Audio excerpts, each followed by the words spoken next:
هذه إذاعة إرنا. المستمعين والمستمعات الأفاضل متابعي إذاعة أرينا حيثما كنتم وحيثما يصلكم بثنا، هذا فتحي عثمان يحييكم من باريس في مستهل البرنامج العربي لهذا اليوم الأربعاء 4 سبتمبر.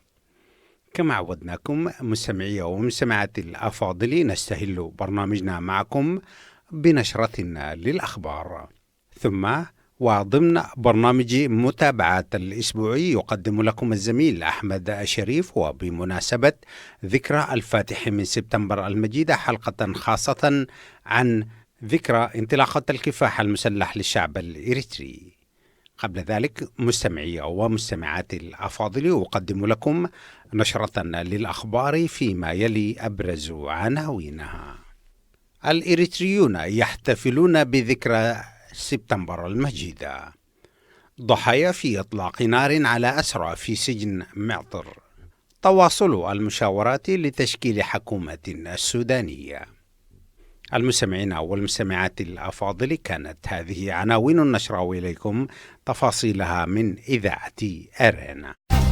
إذاعة إرينا، صوت مستقل لإريتريا. احتفل الإريتريون في مدن المهجر المختلفة بالذكرى 58 لاندلاع شرارة الكفاح المسلح في الفاتح من سبتمبر من عام 1961 على يد القائد الشهيد حامد إدريس عواتي.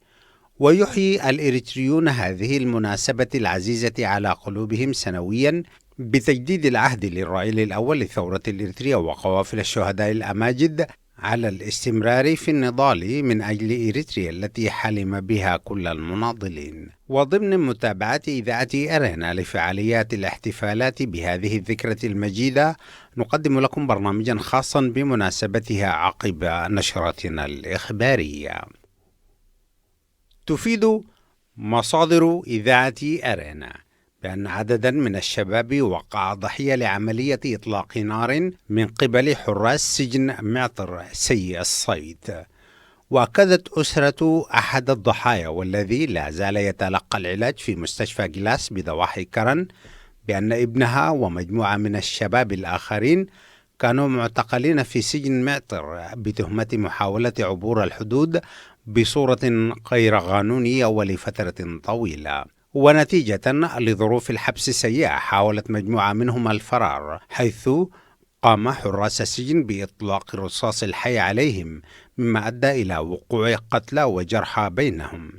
ولم تحدد المصادر عدد الجرحى والقتلى نتيجة إطلاق النار، ولكنها أكدت بأن عددا من الجرحى تم نقلهم إلى مستشفى بارنتو، ومجموعة أخرى تم نقلها إلى مستشفى جلاس العسكري. وأشارت المصادر إلى أن إطلاق النار الذي كشف عنه مؤخرا تم في النصف الثاني من شهر أغسطس الماضي. وبشهادة عدد من المساجين ومنظمات حقوق الإنسان، يعتبر سجن معطر والواقع على ساحل البحر الأحمر الشمالي بالقرب من مرسى قلبوب من أسوأ المعتقلات في إريتريا. تفيد الأنباء الواردة من الخرطوم بأن التشاور بين رئيس الوزراء السوداني الدكتور عبد الله حمدوك وائتلاف الحرية والتغيير لا زالت متواصلة بغرض تشكيل الحكومة السودانية الجديدة، والتي من المتوقع أن تضم 20 وزيرا إضافة إلى مفوضيات حكومية شبه وزارية. وأكدت الأنباء بأن الحرية والتغيير ورئيس الوزراء اتفقوا على 10 مرشحين من أصل 20، وأن رئيس الوزراء المعين رفض بعض الأسماء، بينما رفضت الحرية والتغيير بعض الأسماء، مما أدى إلى حدوث خلافات عاقت الإعلان عن الحكومة، والتي من المتوقع الإعلان عنها خلال الفترة من اليوم حتى نهاية الأسبوع الجاري. وكانت الحرية والتغيير قد تمسكت بمعظم المناصب الوزارية، حيث تصر على أن يكون الوزراء في الحكومة الجديدة من القوى الثورية أو القوى التي ساندت ودعمت الثورة. وكانت القوات المسلحة السودانية قد حسمت اسمي مرشحيها لوزارتي الدفاع والداخلية. بهذا الخبر من الخرطوم مستمعي ومستمعاتي الأفاضل، نكون وإياكم قد وصلنا إلى نهاية نشرتنا الإخبارية لهذا اليوم، وفيما يلي تذكير بأبرز عناوينها. هذه إذاعة إرنا. الإريتريون يحتفلون بذكرى سبتمبر المجيدة. ضحايا في إطلاق نار على أسرى في سجن معطر. وأخيرا تواصل المشاورات لتشكيل حكومة سودانية جديدة. كانت هذه مستمعي ومستمعاتي الأفاضل نشرة الأخبار قدمناها لكم من إذاعة أرينا. متابعة طيبة أتمنى لكم مع ما تبقى من فقرات برنامجنا. إذاعة إرينا، صوت مستقل لإريتريا. المستمعون الكرام، السلام عليكم ورحمة الله تعالى وبركاته، وأهلا ومرحبا بكم إلى حلقة جديدة في برنامج متابعات. هذه إذاعة إرنا. في حلقة اليوم عزيزي المستمع، لازلنا نتابع الذكرى 58 لانطلاق الكفاح المسلح للشعب الإريتري في الفاتح من سبتمبر 1961. وفي البدء نقول عزيزي المستمع، ليس هناك شهرا من شهور السنة احتل مكانة بارزة في نفوس الإريتريين كما احتلها شهر سبتمبر. ذلك عزيزي المستمع لأن سبتمبر بكل تبدياته ودلالاته الثورية والوطنية بالنسبة للشعب الإريتري يمثل العملية التاريخية التي مكنته من تحقيق أهدافه وكرامته وتحقيق تطلعاته. نعم، لسبتمبر الشموخ والعزة والكبرياء، فقد كان سبتمبر بوابة العبور المنيعة إلى مايو الأغر بعد مسيرة حفتها أهوال وعذابات استمرت 30 عاما، مكللة بالصمود والذود والتضحية والفداء، حياضا للمبادئ الثورية وتأكيدا للقيم الوطنية. ونشير سادتي بأن الاحتفاء والاحتفال بشهر سبتمبر المجيد يمثل تأكيد عزيمة هذا الشعب وعظمته كذلك في تحقيق تطلعاته الوطنية في كل ما يتمثل في كنس آثار الاستعمار الأوروبي والإفريقي البغيضين من على الخارطة الإريترية، وإزالة كل الممارسات غير الوطنية التي تمارس باسم الوطن والاستقلال لفترة طويلة لا تزال تعيشها إريتريا رغم كل تلك التضحيات. عزيزي المستمع، فقد أجبر الشعب الإريتري عبر ثورته المسلحة وكفاحه الطويل، أجبر إثيوبيا التي كانت تمثل وريثا غير شرعيا للمخلفات الاستعمارية، ولكن الشعب الإريتري بعزيمته وصبره وتضحياته أكد أنه جدير بالكرامة والعزة على أرضه، ولا يزال هكذا عزيزي المستمع حتى اليوم، يشحذ الهمم ويؤكد أن سيادة إريتريا وعزتها وكرامة شعبها لن تهون أمام تضحيات جديدة يمارسها النظام الدكتاتوري القاهر والغير الشرعي في إريتريا. وكما كان أولئك الأبطال والآباء والأجداد الذين مهروا الحرية بدمائهم الغالية، يجدد شعبنا دوما في الداخل والخارج كلما أطل شهر سبتمبر الأغر على تلك العزائم وتلك المبادئ والأهداف. ومن هنا لا بد من المواجهة لكل ما هو قائم غير وطني في بلادنا، وكأن الشعب يقول لا بد أن يستجيب القدر. فقديما كان عواتي والميامين الشهداء من الرعيل الأول والأخيار من الذين أتوا من بعدهم، وكل ما كتب عن المناسبة العظيمة هو كثير ولا يزال في جعبة الكتاب والثوار أكثر، ولكننا سادتي عبر إذاعتكم إذاعة إرنا الدولية وعبر هذه الإطلالة من برنامج متابعات ارتأينا أن نضيف وبشكل مختلف بعض الشيء ونسلط الأضواء على المحطات الهامة في مسيرة القائد العظيم مفجر الكفاح المسلح للشعب الإريتري الشهيد البطل حامد إدريس عواتي. إذاعة إرينا، صوت مستقل لإريتريا. عزيزي المستمع، الزعيم حامد إدريس عواتي كان مواطنا بسيطا من أبناء قرية قرست بإقليم القاش بركة. عمل في الجيش الإيطالي من عام 1933 وحتى العام 1940. التحق بكلية الأمن في إيطاليا لمدة عام وهو في الخدمة العسكرية. تقلد رتبة نائب عريف وتم تعيينه في قيادة أمن مدينة كسل السودانية إبان احتلالها من قبل الإيطاليين. الزعيم حامد لم يتقلد أي منصب إداري في فترة الاستعمار البريطاني. أما في العهد الفيدرالي فقد عين شيخ خط لمنطقة قرقف التي تقع بين مدينتي أم حجر وقلوج. في عام 1956 قدم استقالته من الخدمة وأخذ يتجنب دخول المدن. كان الزعيم عواتي مشهورا بالتمرد والعصيان أمام كل ما هو منافي ومخالف للعدل والمساواة وحق العيش بكرامة.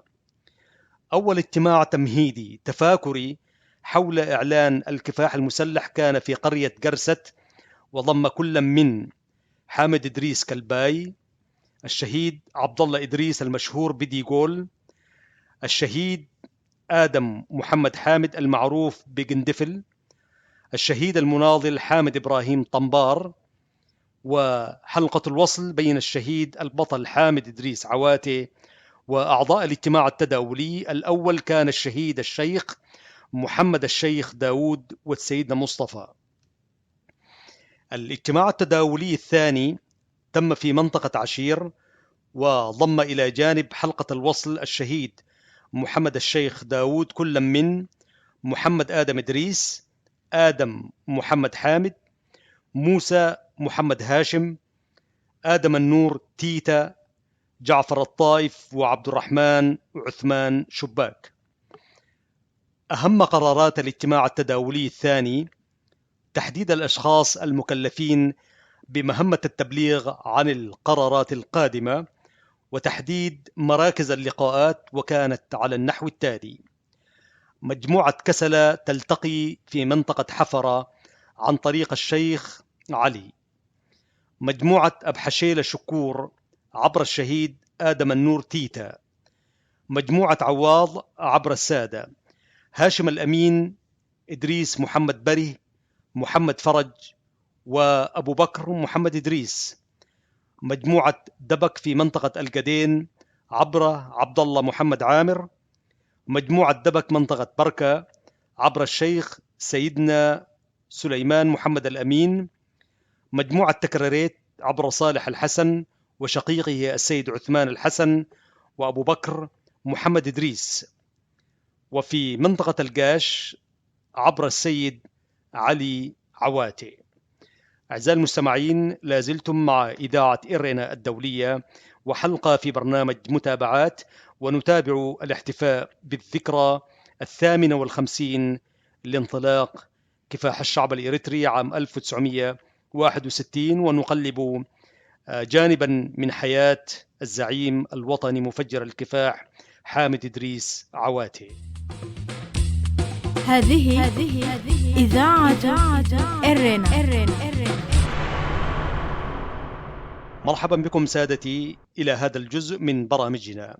في نهاية عام 1959 أصدر الشهيد حامد إدريس عواتي بيانه الأول إلى الرفاق، يؤكد فيه على أن العدو أخذ يضيق عليه الخناق، ونتيجة لذلك فإنه سوف لن يتواجد في بيته خاصة بالليل. وفي نفس الفترة رصد العدو جائزة مالية ضخمة لكل من يدلي بمعلومات عن الشهيد حامد وأماكن تواجده، وكلف بهذه المهمة، أي كلف قرابة 40 شابا. حامد إدريس عواتي الزعيم الوطني الكبير، وفي مستهل عام 1961 قام بتسجيل زيارة هامة إلى الشيخ محمد الشيخ داود، وصرح له قائلا: حان الأوان وآن الأوان أن ثور ضد هذا الظلم، يعني بأننا قررنا خوض معركة التحرير مع العدو الإثيوبي، ونحن مستعدون من الآن أن نقدم أغلى ما نملك من أجل تحرير الشعب والوطن. في الفاتح من سبتمبر عام 1961 هاجم العدو و7 من رفاقه في منطقة أدال، ويقع الشهيد بيرق حمد بيرق في الأسر، وهو أول أسير للثورة الإريترية. وإثر فشل القبض على حامد والمجموعة، الشهيد يصرح قائلا: الدانيت نقمت، ويعني لقد آن الأوان لإطلاق الشرارة الأولى للكفاح المسلح للشعب الإريتري. ويخرج من جيبه نوتة التقويم ليعرف التاريخ واليوم، فيقول: اليوم يصادف الأول من شهر سبتمبر 61 و900 وألف، وهو يوم نعلن فيه الكفاح المسلح للشعب الإريتري. المعركة الثانية عزيزي المستمع بين العدو الإثيوبي والرعيل الأول بقيادة حامد إدريس عواتي وقعت في تل آي، واستشهد فيها البطل عبد محمد فايد أول شهداء الثورة. المعركة الثالثة وقعت في أدال حنجر، وجرح فيها الشهيد حامد إدريس عواتي في يده اليسرى، ويعتبر حامد أول جريح للثورة، واستشهد فيها البطل إبراهيم همت سني. أول إمداد عسكري ومادي تلقاه الشهيد البطل حامد إدريس عواتي بعد إعلان الكفاح المسلح بواسطة الشهيدين طاهر سالم وجعفر محمد كانت عبارة عن نظارة ميدانية وصافرة إنذار ومبلغ 500 جنيه سوداني.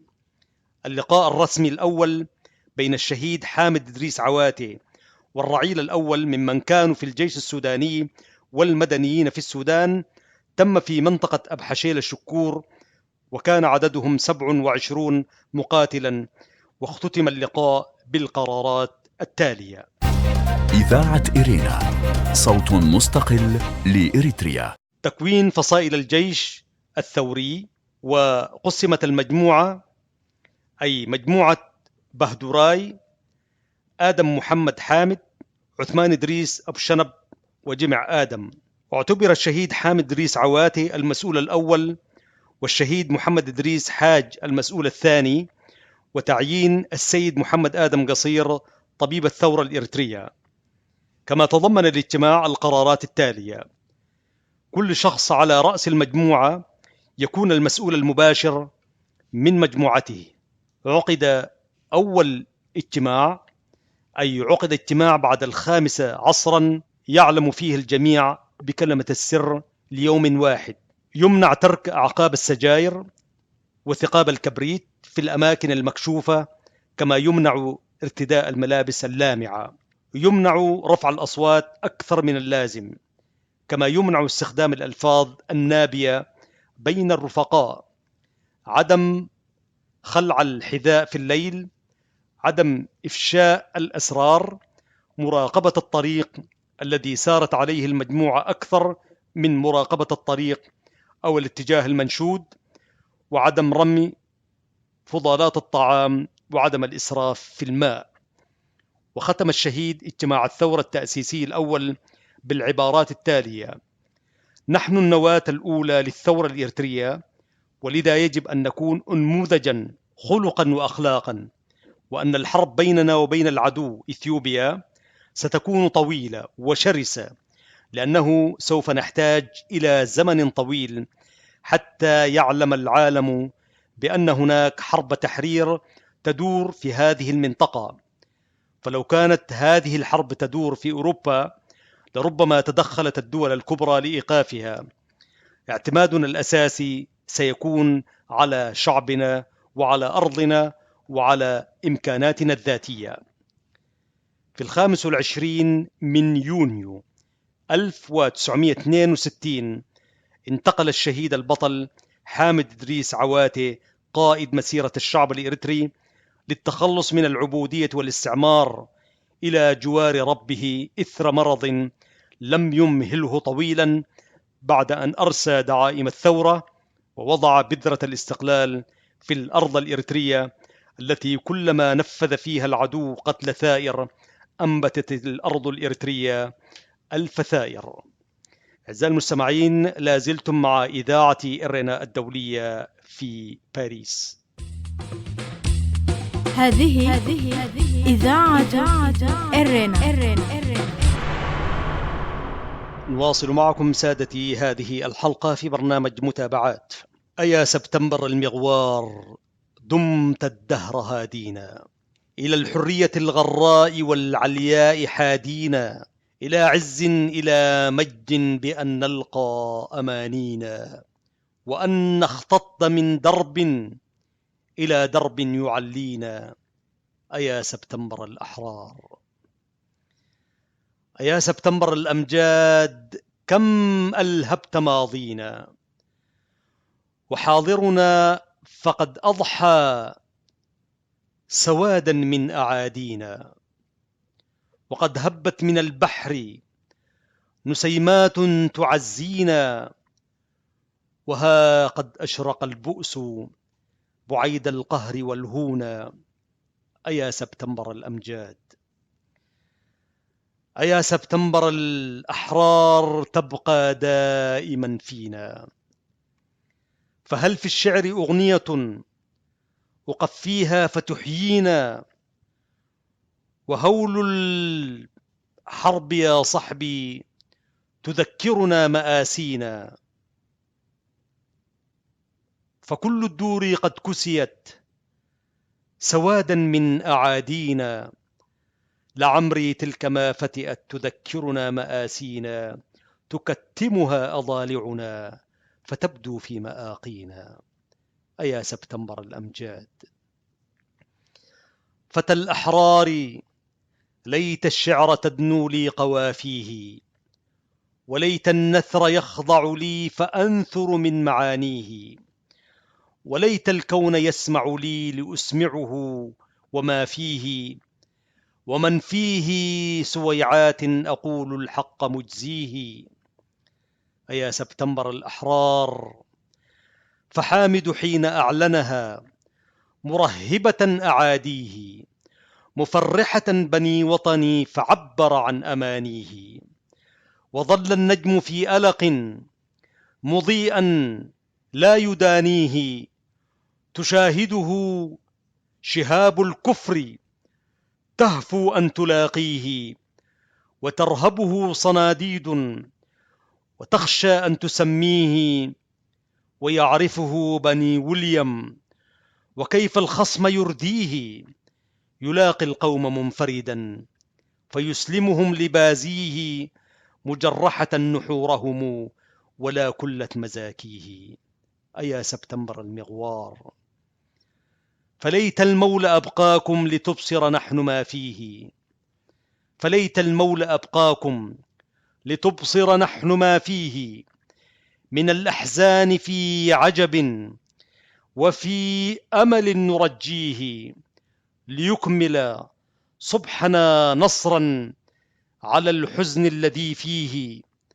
إريتريا أمسكت ذا العام ما لم تك ترسيه، وكل الشعب في عجب يواسي من يواسيه، ودمت الدهر هادينا فبان البيت راعيه. أيا سبتمبر الأمجاد. هذه إذاعة إرنا. أعزائي المستمعين، كنتم مع حلقة في برنامج متابعات وخصصناها للاحتفاء بذكرى الفاتح من سبتمبر الذي صادف يوم الأحد 1 من سبتمبر 2019 في الذكرى 58، وفيها قلبنا أمجاد وتاريخ ومحطات في حياة الزعيم مفجر الكفاح المسلح الزعيم الوطني الشهيد حامد إدريس عواتي. كنت معكم سادتي في الإعداد والتقديم محدثكم أحمد شريف. تحياتي والزملاء فتحي عثمان وبنيام سمعون في الهندسة والإخراج والإشراف العام. نلتقيكم في الحلقة القادمة. التحية لكم والمجد والخلود للشهداء. السلام عليكم. إذاعة إرينا، صوت مستقل لإريتريا. المستمعات والمستمعين الأفاضل، أهلا وسهلا بكم مجددا. قبل ختام برنامجنا لهذا اليوم أقدم لكم تذكير بأبرز ما ورد في نشرتنا الإخبارية لهذا اليوم. الإريتريون يحتفلون بذكرى سبتمبر المجيدة. احتفل الإريتريون في مدن المهجر المختلفة بالذكرى 58 لاندلاع شرارة الكفاح المسلح في الفاتح من سبتمبر من عام 1961 على يد القائد الشهيد حامد إدريس عواتي. ضحايا في إطلاق نار على أسرى في سجن معطر. تفيد مصادر إذاعة إرينا بأن عددا من الشباب وقع ضحية لعمليات إطلاق نار من قبل حراس سجن معطر سيء الصيت. وأكدت أسرة أحد الضحايا والذي لا زال يتلقى العلاج في مستشفى جلاس بضواحي كرن بأن ابنها ومجموعة من الشباب الآخرين كانوا معتقلين في سجن معطر بتهمة محاولة عبور الحدود بصورة غير قانونية ولفترة طويلة. ونتيجة لظروف الحبس السيئة حاولت مجموعة منهم الفرار، حيث قام حراس السجن بإطلاق الرصاص الحي عليهم، مما أدى إلى وقوع قتلى وجرحى بينهم، ولم تحدد المصادر عدد الجرحى والقتلى نتيجة إطلاق النار. تواصل المشاورات لتشكيل حكومة سودانية جديدة. تفيد الأنباء من الخرطوم بأن التشاور بين رئيس الوزراء السوداني الدكتور عبد الله حمدوك وائتلاف الحرية والتغيير لا زالت متواصلة بغرض تشكيل الحكومة السودانية الجديدة، والتي من المتوقع أن تضم 20 وزيرا إضافة إلى مفوضيات حكومية شبه وزارية. كان هذا مستمعي ومستمعاتي الأفاضل تذكير بأهم ما ورد في نشرتنا الإخبارية لهذا اليوم. وقبل الختام أذكركم دوما بأنكم يمكنكم الكتابة إلينا والتواصل معنا على البريد الإلكتروني arabicirena@gmail.com. وحتى الملتقى بكم مجددا في حلقات برنامج متابعات الأسبوعي والبرامج الأخرى لإذاعة إرينا. لكم من زميلي أحمد الشريف ومني محدثكم فتحي عثمان ومن زملائي في الإذاعة أطيب التحايا، ودمتم في رعاية الله وحفظه. هذه إذاعة إرينا.